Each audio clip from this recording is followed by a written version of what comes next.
Welcome to Women in Paint. Whether your paint story is dripless or an old school mix of project management, business ownership, or modern estimation, the stories of women in paint are now part of the industry's rising success. We'll educate, encourage, and promote diversity and gender equality by giving you a behind-the-scenes look at our proven skills, business acumen, and driving force that propels anyone to find meaningful opportunities and a career path that challenges lives through paint. Now let's welcome your host, Michael Cheney. Welcome to the show. I've got a treat for us today because I'm just going to say it. I've got an expert here. Not only is he a business coach, I would say he's an expert in the painting field. He's owned a painting business. He knows all the fun things us business owners go through. Chris Moore, thank you so much for joining me today. Michael, thanks for having me. I appreciate the kind words, and I'll shoot myself down a couple notches as we go throughout this. So, yeah. No, this is going to be fun. So here's what we're going to do today. We are going to build out what it looks like to have the beginning stages of a painting business, right? So we're going to kind of focus in on that $0 to $500,000 mark. We know that there are some challenges. Let's just say there are challenges all along the way, but we are going to talk about some specific challenges, and you're going to kind of guide us through here, and we're going to help folks who are just getting started how they can get up to that 500K mark. But before we do, Chris, give us a little intro. Why do you do what you do? Why is this your jam? Why is this your passion? Tell us a little bit about Chris Moore and Elite Business Advisors. I love it. This is my favorite part to talk about, more so on the why behind it. So as you mentioned in the intro, which great, thank you for that. I spent a decade in the painting industry running my own painting company. I started out with a college company called Student Painters when I was 19 years old. I ended up leaving that, had my own painting company here in the St. Louis area. Shortly after, knowing that I wanted to get into coaching consulting at some point in life. And I'll make this brief since we don't have an hour and a half. You got the full story at Nick's retreat. But really my big why was I had a lot of people coming to me for advice, to think through things, and started getting that push of like, I needed to go figure out how to make a business out of this, right? And I've always thought business, even I came into the industry, business first, craftsperson second.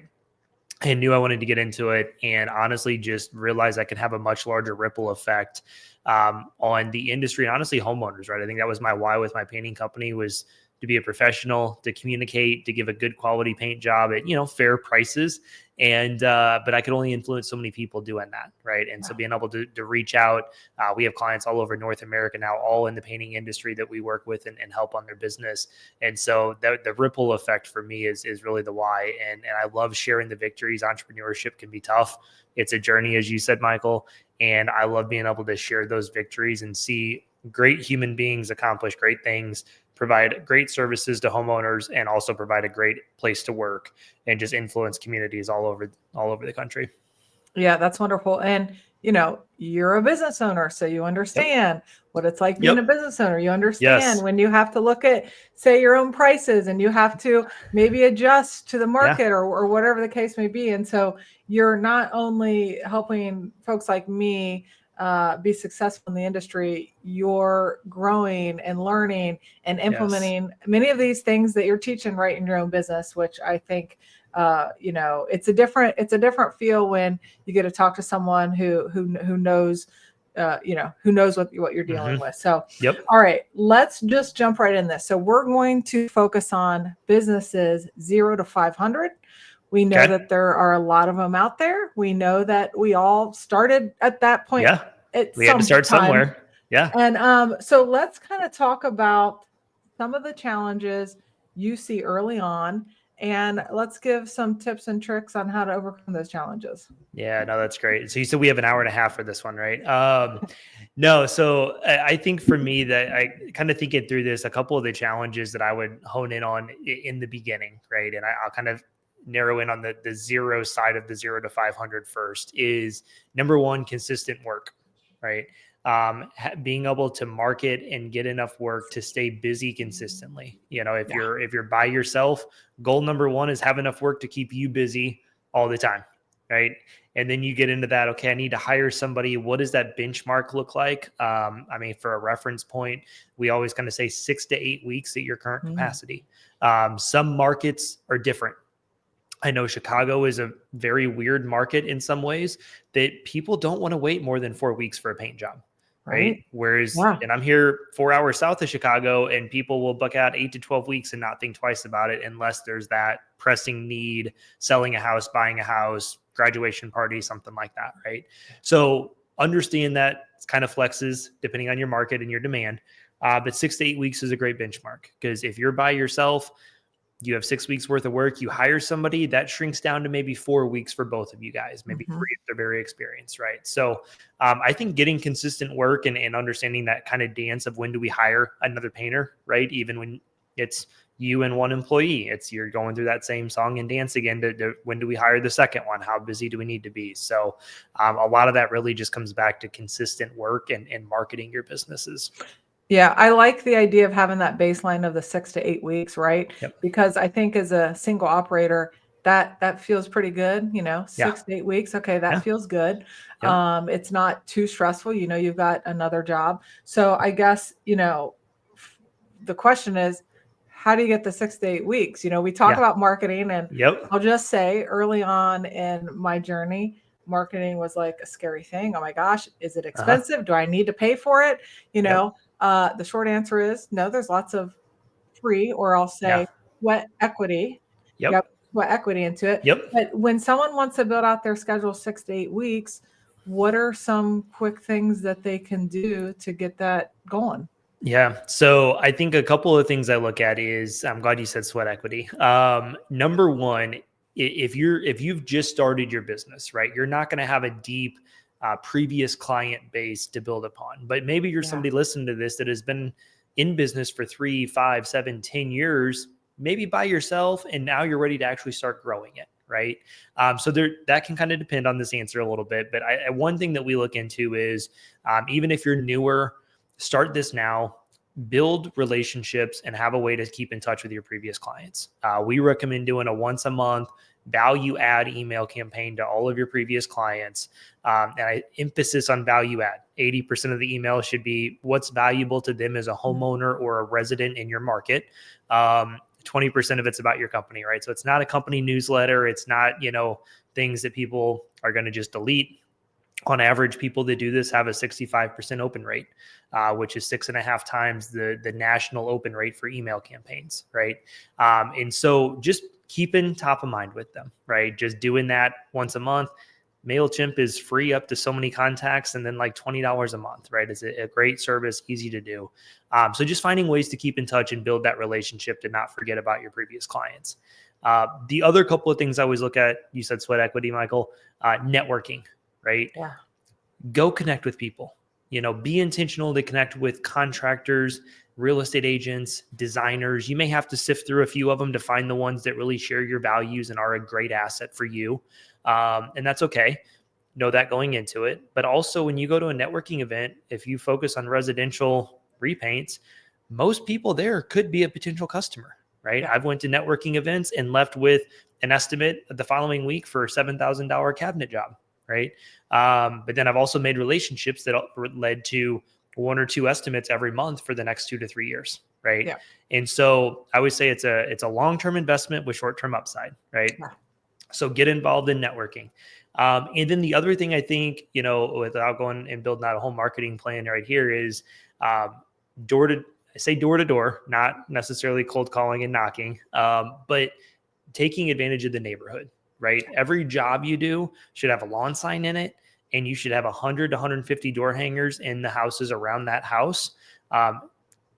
Pro tip for you, have a spot on there that you can put an address label or write in the address that says we're currently painting the interior at 213 Main Street, right? Especially if you're not doing the exterior, it's not obvious what you're doing. Just put on there, we're doing the cabinets at 213 Main Street, right?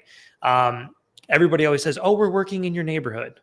As a homeowner, I don't buy it, right? 80% of the time, I'm like, I've never seen you guys in our neighborhood. Maybe you were on the other side of it, but just putting that address on there lends credibility. And maybe they know the homeowner and they're going to reach out afterwards. Hey, how was your experience with Elite Painting, right? How was your experience with No Drip, right? So I think we just forget about those kind of sweat equity things that we can do. Some of it is, technical or more artistic stuff on the email side of it. Some of it's just get out face to face and connect with people. Don't sit around, wait for things to happen. Yeah, you know what? And all my years of doing this, I've never heard the suggestion of putting the address out there. Yeah. And you're right. That's a great idea. It immediately eliminates the idea of, oh, they're just Yeah. putting signs. This isn't even true. Yep. I'll throw one more in there. When I think about all of the hats that a business owner wears, and you're the one with the brush in your hand, you're doing the estimating, the invoicing, all of the things. If you aren't all that savvy with MailChimp, or it's just Yep. like a learning curve that you don't have the time to invest in, because I remember things like that feeling really overwhelming to me. Yeah. You can always just pick up the phone and call your past customers and say, hey, I'm just checking in with you. Or if you really want to humble yourself a little bit, you can just ask them, do you have any friends or family that you can refer me to? Yep. You had a great experience. I had a great experience working on your project. Can you help me find my next job, right? Yep. And most people want to help. That's, I think, one thing that we forget. Most people want to help. So Yep. I love that, and I might be adding your suggestion to my signs here. Please do. Please do. I don't need a royalty or anything from it, Michael. One thing I want to share on this is that you just said something that gave me another thought. And this was 100% a work smarter, not harder thing that we did. So we had this put together. We got them printed up. We would leave it with the homeowner. We had a great job closeout SOP, right? Our crew lead would grab the homeowner 30 minutes before the job was done, do kind of a preliminary walkthrough. They would already have the final invoice sent over from me. And we had this piece of paper and we called it our advocate discount. And we said, hey, as we're wrapping up, get a check ready for us, get online and pay. We will actually take $25 off if you want to do any of the three things, or $75 if all of them, on this list. And the three things were, number one, make a post on, Facebook and Instagram, tag our company in it with pictures, and just share your story. Because what I started realizing was every time a homeowner just did this on their own, we got at least one or two more jobs out of it, like clockwork, right? The one homeowner that was like, man, we love you guys. Like, we're going to make a Facebook post that comes from their account, right? It's not us posting and tagging them. Friends would see it. We would get estimates. And so I started realizing, okay, how can we try to influence this chain of events, right? If every job can lead to another job, we kind of have endless work, right? And so we would give them $25 off if they did that. And next door was a real big thing, at least here in St. Louis. Back when I had my painting company, I know it still is in a lot of markets. We can't post in there as business owners. We can pay to sponsor, we can't post. So even if they took that same post on Facebook and copied it into the next door community, another $25 off. And then the third thing was if they left us a Google review. Now, obviously, we couldn't incentivize them to leave us a 5-star review. It's against Google's policy, but we can incentivize them to leave a review in general, right? So if a homeowner did those three things, I would knock $75 off their job. And love it. That was a no-brainer for us, because I knew every time it would lead to 1, 2, 3 more jobs. And the homeowners that took advantage of it loved it. They were happy to do it. They got something out of it. We didn't have to spend money on advertising. Like, it was great. Well, no, I love it. And you know what?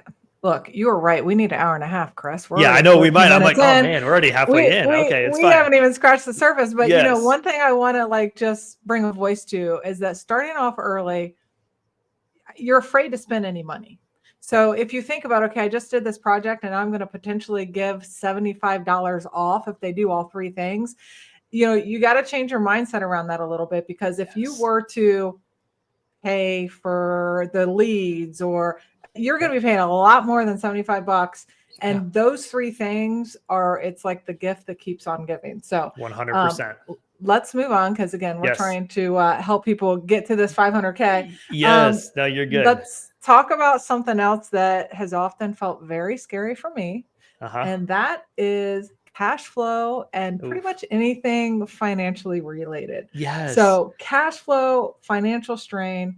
Talk a little bit about that. You're a one-man show. Maybe you've got a helper. What does it mean? What is even cash flow? What are you talking about? Yes. No.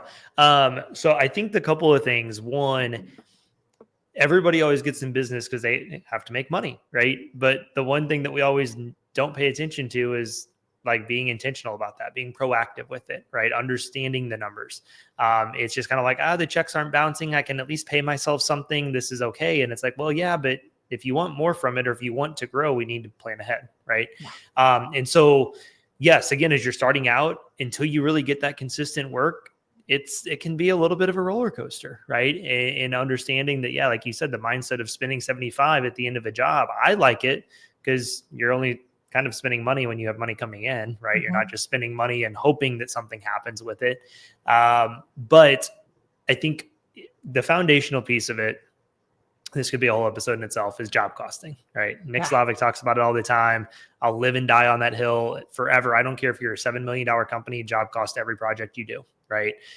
We need the data. You need to know how things are going. You need the feedback that job costing can provide. Did we estimate enough hours? Did we estimate enough gallons of paint, supplies? Where are we missing?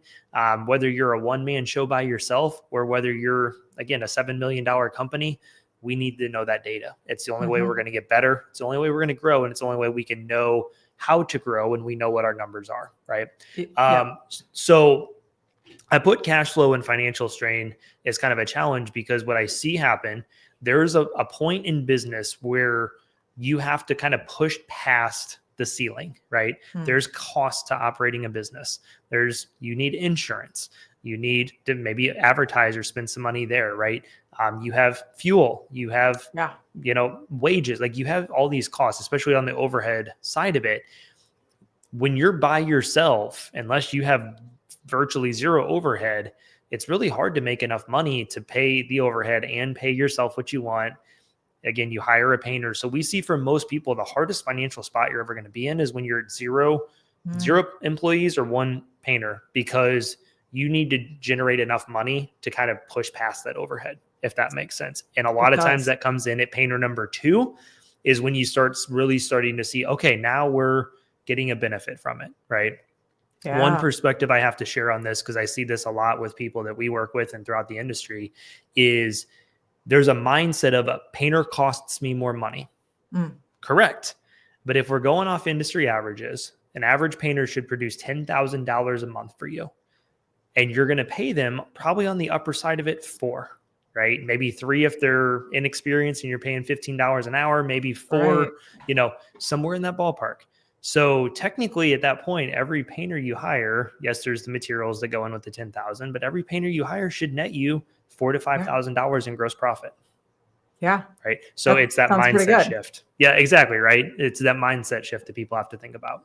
Yeah. The other thing I would say about cash flow is there's 2 things. One, you need to make sure you're invoicing right away, on time, collecting payments. I remember early on, I didn't have good systems, and a week or 2 would go by, I'm like, oh my gosh, I didn't even invoice Mrs. Smith. And when we did all that work, it's right. That's cash flow. That's a drain on your cash flow right there.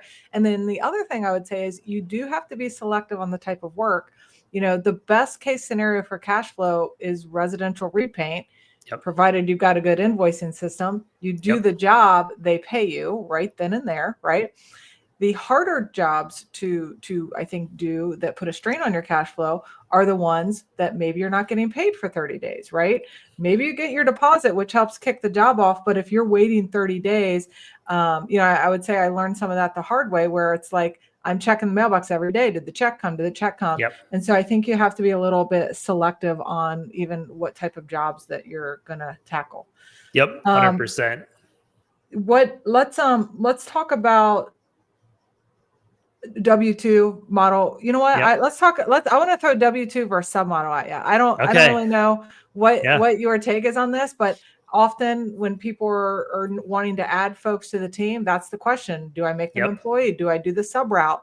What do you think? There's pros and cons both ways. There's not a perfect answer. What I've seen truthfully work best, and I don't know that this really leans either way in the 0 to 500 conversation here, is having some sort of a hybrid between the two. In more times than not, early on, you're going kind of the W-2 route. When you first hire your first person, you might treat them like a 1099, but they're kind of an employee. And it's like the easy way to kind of do it, not the right way, but it is what it is, right?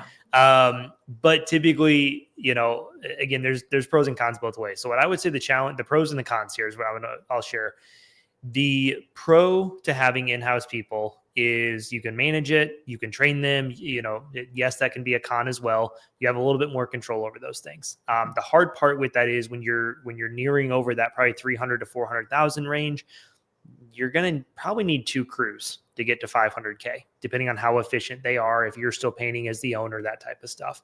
So breaking off and going from, hey, we have 1 job site going to we have 2 job sites going is kind of a big stretch for people when you're pushing that 400 to 500K in revenue. Again, if you're on with industry benchmarks.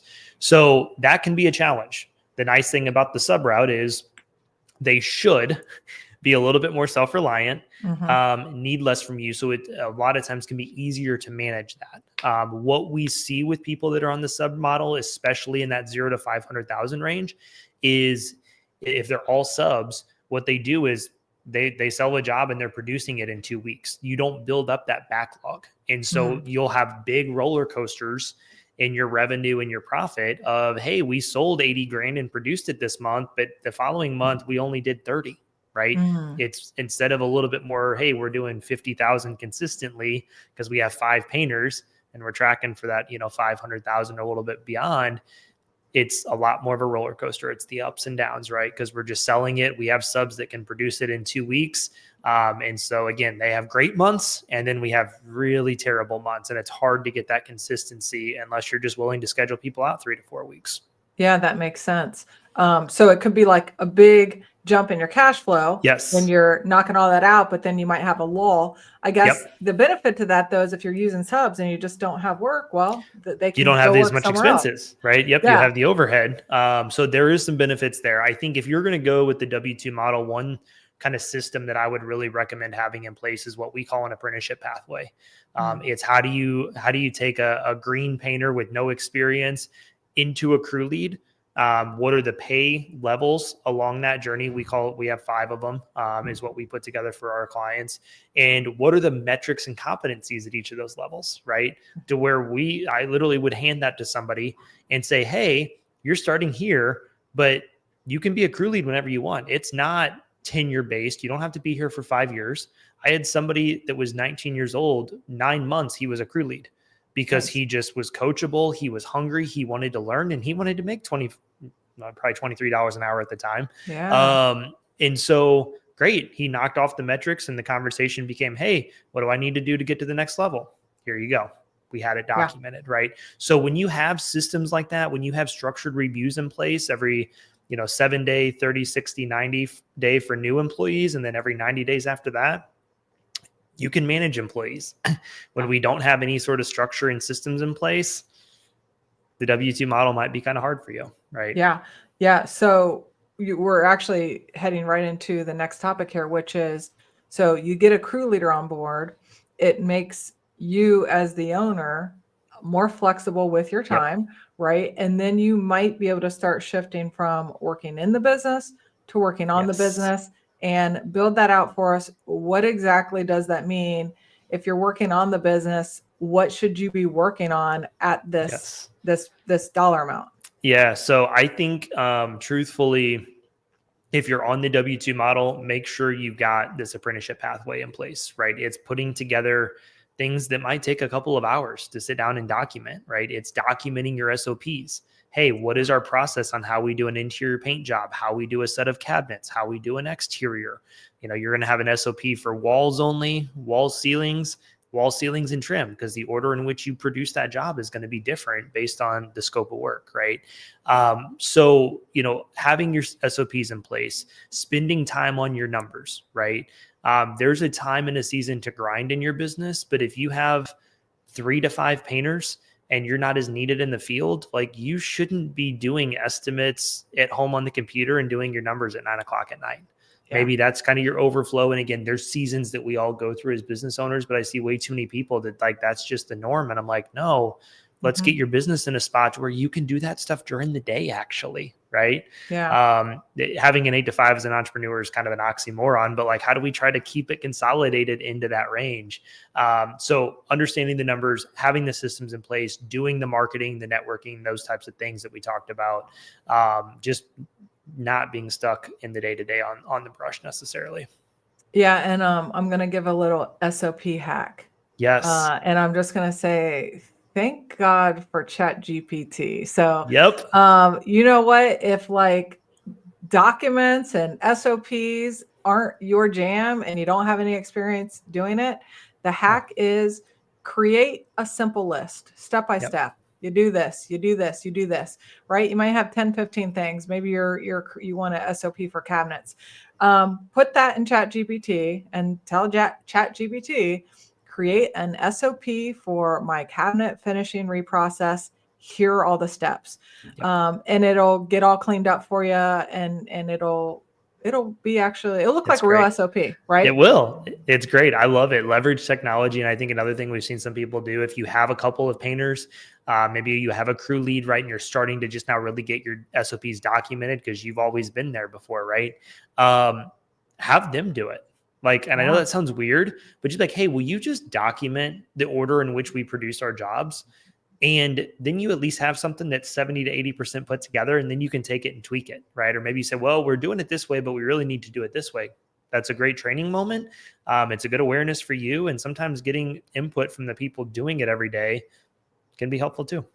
Yeah. And then what that SOP can fold into is your training document, right? You bring someone else on that's never done cabinets, or maybe they're doing cabinets in a different way than what you want done. Now your SOP becomes the training document. And I mean, here's the thing is like early on, I didn't do any of this stuff. And then you start building, and then you get to the $1 million mark, the $2 million mark, and you're like, man, now it's really hard all this. Hard to do all these SOPs because I haven't painted for years. What is our cabinet process, right? So, you know, man, I know that when you're in the moment, it feels almost like a challenge that is unbearable. But if any of these things you can get some bones, some structure early on, it's going to pay off tenfold down the road. Let's talk, you know, quickly, only because again, we don't have all the time in the world.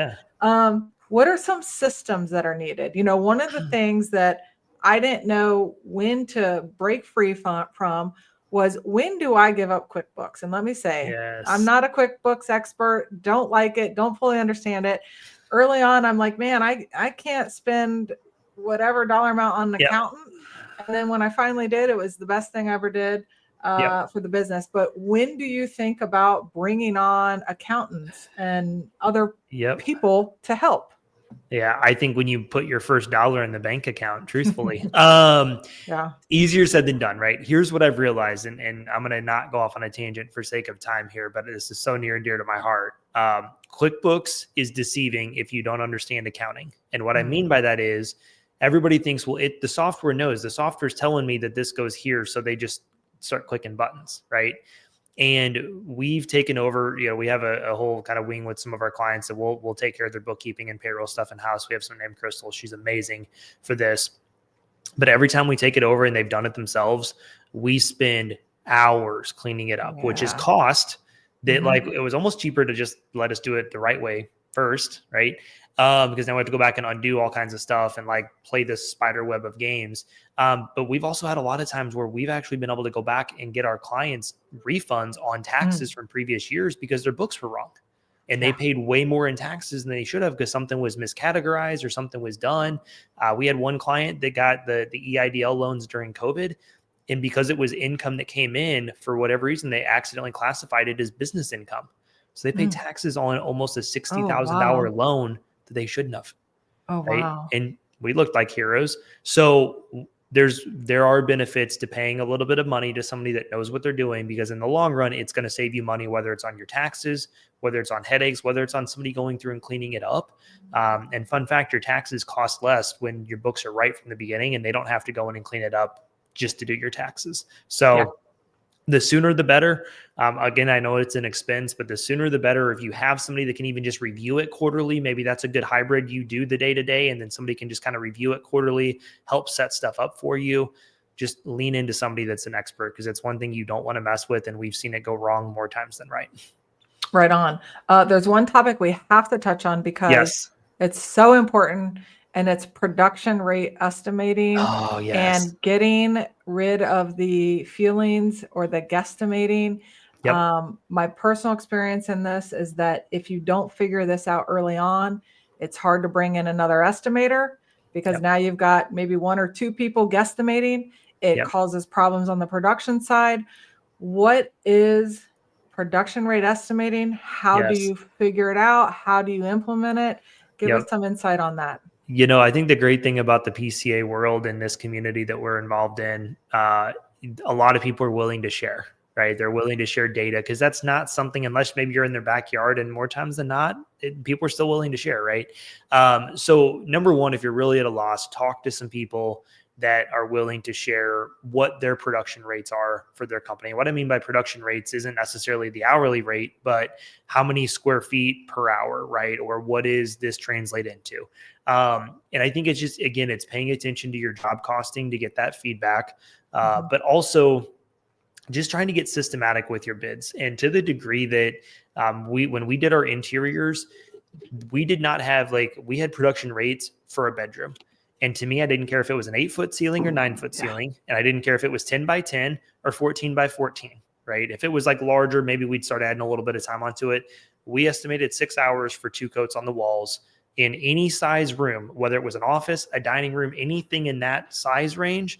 8-foot ceiling, 9-foot ceiling, didn't matter. 6 hours, right? We knew that our good painters would knock it out in 3 to 4.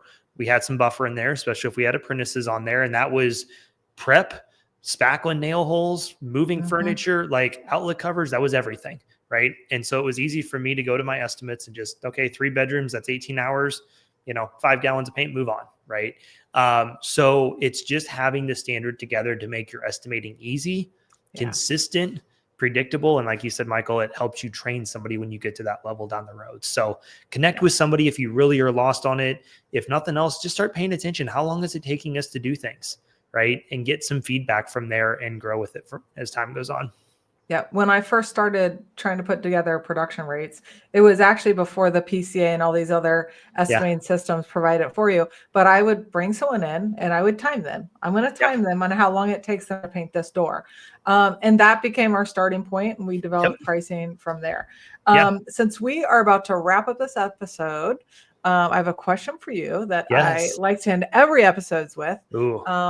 And this is, what do you do to take care of yourself so that you can show up for your family, that you can show up for your clients, that you can keep pursuing this passion of yours and helping business owners get to the next level? What do you do to take care of Chris more so that you show up every day? Oh man, that's a hard one. Honestly, it's funny because I just recorded a podcast episode on ours 2 hours ago about this.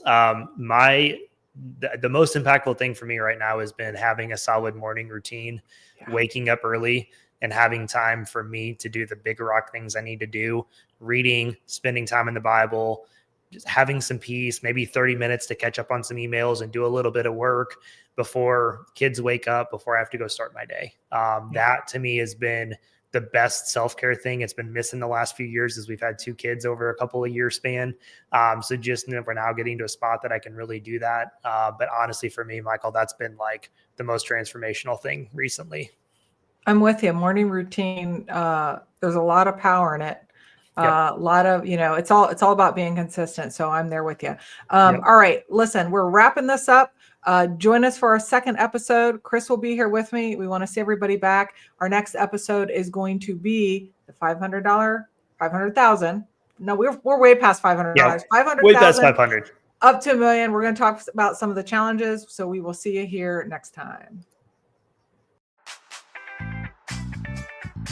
Thank you for joining us on Women in Paint. We hope you feel compelled to follow your own path and use your compassion, strength, and skills to build a career in the paint industry. And if you like this episode as much as we did, give it a simple click to subscribe so we can invite you back to our next episode. And be sure to share it on all your socials. Remember, Women in Paint, stir up more than just a can of eggshell.